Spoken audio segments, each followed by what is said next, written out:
गुरुदेव के चरणों में कोटि कोटि प्रणाम, गुरु शक्तियों के चरणों में कोटि कोटि प्रणाम।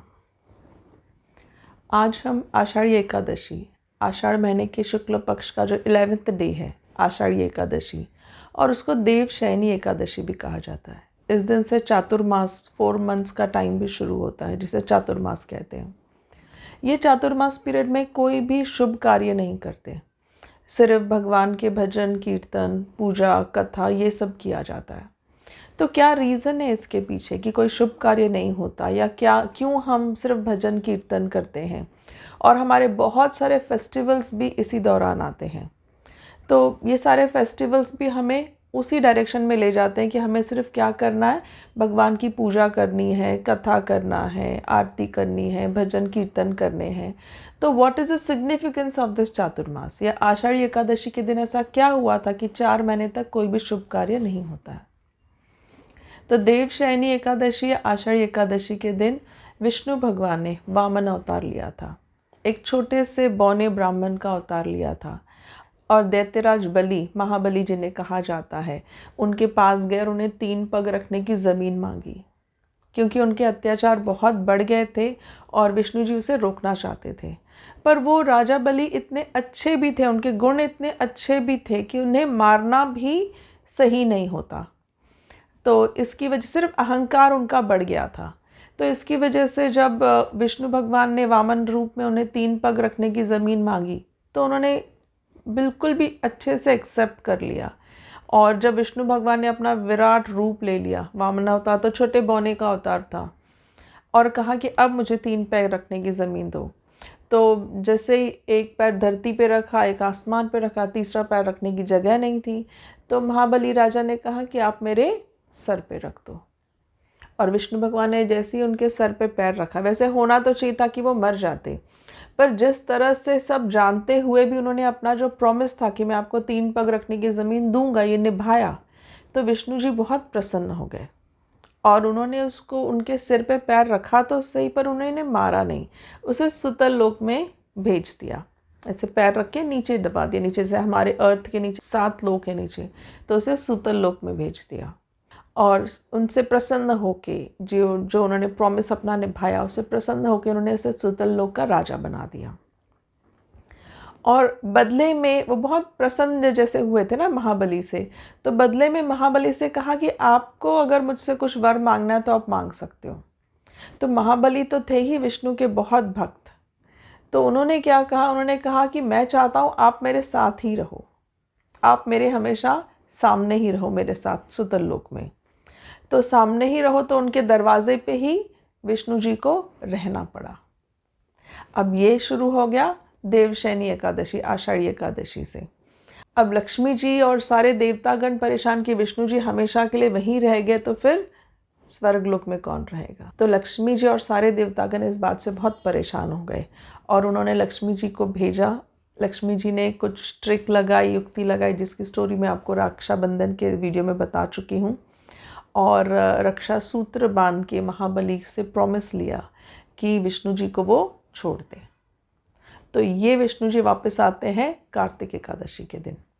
तो आषाढ़ महीने की एकादशी से कार्तिक महीने की एकादशी, ये 4 महीने जब विष्णु जी स्वर्गलोक में नहीं रहते हैं, वो सुतल लोक में जाते हैं, तो ऐसा कहा जाता है कि वो योग निद्रा में है, जिसे हम कहते हैं देवशयनी। भगवान सो गए हैं, पर वो सोना नहीं जैसे हम सोते, योग निद्रा में जाते हैं वो। और इसलिए जब भगवान नहीं है पृथ्वी पे, तो कोई भी शुभ कार्य में वो प्रेजेंट नहीं हो सकते, तो इसलिए कोई भी शुभ कार्य नहीं किए जाते। और जैसे इस दिन राक्षस होके भी, दैत्य होके भी, महाबली की विश उन्होंने पूरी की कि 4 महीने उसके साथ रहे। इसलिए कहा जाता है कि ये जो 4 महीने हैं चातुर्मास, इन 4 महीनों में अगर हम भगवान की भक्ति करते हैं, भजन कीर्तन करते हैं, कथा पढ़ते हैं, पूजा करते हैं, बहुत लोग व्रत भी करते हैं, बहुत सारे व्रत इस चातुर्मास में आते हैं, तो भगवान हमें हमारे पापों को भी क्षमा करते हैं, जैसे महाबली के पापों को क्षमा किया, और हमारी विशेस भी फुलफिल करते हैं। और इसलिए ये 4 मंथ्स ड्यूरेशन बहुत इम्पॉर्टेंट है, चातुर्मास का ड्यूरेशन। अब ये तो हो गया देवशयनी एकादशी से रिलेटेड। अब आषाढ़ी एकादशी के दिन महाराष्ट्र में एक बहुत ही बड़ा एक फेस्टिवल जैसे मनाया जाता है आषाढ़ी एकादशी। उसका रीज़न है पंढरपुर में विट्ठल भगवान, जिन्हें विठोबा भी कहा जाता है। विट्ठल भगवान या विठोबा जो है वो कृष्ण भगवान के ही रूप माने जाते हैं। स्टोरी इस प्रकार से है कि पंढरपुर में एक उनके बहुत भक्त थे, विष्णु भगवान के भक्त, उनका नाम था पुंडलिक, और वो विष्णु के भक्ति में सारा दिन लीन रहते थे। पर साथ ही साथ वो अपने मम्मी पापा के, अपने माता पिता के भी बहुत सेवा करते थे। तो एक रात को ऐसे हुआ कि अपने माता पिता ऐसे सोने जाते हैं तो हम पैर दबाते हैं। आजकल तो बच्चे दबाते नहीं हैं, पर उस ज़माने में बहुत ऐसे बच्चे हुआ करते थे जो अपने माँ बाप की बहुत सेवा करते थे। तो वो अपने माता पिता के चरण दबा के उन्हें सुला रहे थे, और उसी वक्त कृष्ण भगवान आए उन्हें दर्शन देने। तो वो तो एकदम धर्म संकट में पड़ गए, क्योंकि माता पिता पहले आते हैं, उनको उनकी सेवा करना, जो उनका जो फ़र्ज़ है कि उन्हें सुलाना, उन्हें आराम देना, वो पहले आता है। तो अब वो उठ भी नहीं सकते थे, और भगवान को कैसे कहें कि नहीं मैं नहीं आ रहा हूँ। तो उन्होंने बहुत सोचा, और फिर उन्होंने क्या किया, ऐसे झोपड़ा कच्चा मकान तो था उनका, तो पास ही में एक ईंट रखी थी, ब्रिक रखा था, और वो ईंट जो है वो उन्होंने सरका दी और भगवान को कहा कि आप इसके ऊपर थोड़ी देर वेट कीजिए, मैं बस इनको सुला के आता हूँ। तो ईंट को जो मराठी में कहा जाता है वीट, और वीट के ऊपर ही, ईंट के ऊपर ही कृष्ण भगवान जो है वो खड़े हो गए, और वहीं पे वो उन्होंने अपना एक रूप, विट्ठल रूप ले लिया। विट्ठल क्यों कहा जाता है, क्योंकि वीट के ऊपर बैठे हुए हैं, इसलिए विट्ठल कहा जाता है उन्हें। पर कृष्ण भगवान तो ज़्यादा देर रुके नहीं, पर उन्होंने क्या किया, उस ईंट के ऊपर ही खड़े रह के अपना एक ऐसे पोज में, कमर पे हाथ रख के पोज रख के, वो वहीं पे उन्होंने अपनी एक मूर्ति, एक रूप, एक अवतार एक उन्होंने वहाँ पे छोड़ दिया। तो उस अवतार जो है कृष्ण भगवान का, जो अवतार है वो ईंट के ऊपर, वीट के ऊपर है, इसलिए उन्हें विट्ठल कहा जाता है। अब ये जो विट्ठल रूप है, बहुत महाराष्ट्र में बहुत सारे संत हुए हैं जिन्होंने विट्ठल भगवान के लिए बहुत सारे भजन, बहुत सारे अभंग गाए हैं। इनमें से दो जो मेन संत हैं, ज्ञानेश्वर महाराज और तुकाराम महाराज। ज्ञानेश्वर महाराज आळंदी में रहते थे, और तुकाराम महाराज जो है वो देहू जगह रहते थे। तो देहू से और आळंदी से ज्ञानेश्वर महाराज और तुकाराम महाराज हर साल आषाढ़ी एकादशी के दिन पैदल चल के, भजन कीर्तन गाते गाते पैदल चल के 15 दिन का ड्यूरेशन करके आषाढ़ी एकादशी के दिन पंढरपुर पहुंचते थे।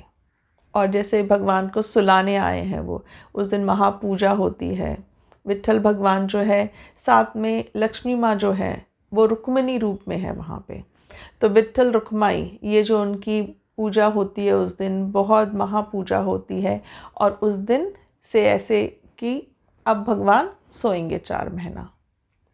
तो तब से लेके आज तक तुकाराम महाराज के जो बच्चे थे, या ज्ञानेश्वर महाराज उनका जो ट्रस्ट था, उनके लोग, वो हर साल, वो दोनों संत तो हैं नहीं अभी, पर उनकी पादुका लेके आज भी वो पैदल चलते, भजन कीर्तन करते, जैसे हम यात्रा बोलते हैं, उस चीज़ को महाराष्ट्र में कहा जाता है वारी।